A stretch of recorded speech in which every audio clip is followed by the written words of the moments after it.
Hi friends, இன்றைக்கி ஒரு சூப்பரான சைடிஷ் தாங்க பார்க்க போகிறோம். இது காலிஃப்ளவர் முட்டை பொரியல். இது எப்படி பண்ணலான்னு பார்க்கலாம் வாங்க.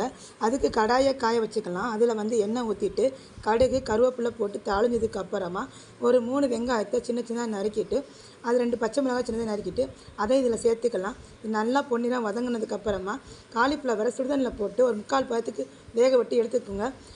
அதை சேர்த்துட்டு அதில் தனி மிளகாய் தூள், மஞ்சள் தூள், கரம் மசாலா தூள், மல்லித்தூள் உங்களுக்கு எவ்வளோ தேவையோ அந்த அளவுக்கு போட்டு நல்லா வதக்கிக்கோங்க. உப்பு போட்டு நல்லா வதக்கிக்கோங்க.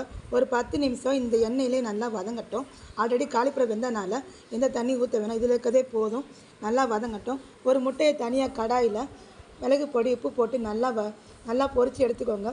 அந்த மசாலா இதை இதில் போட்டு நல்லா கிளறி கொடுங்க. சூப்பரான காலிஃப்ளவர் முட்டை பொரியல் ரெடி ஆயிடுச்சு.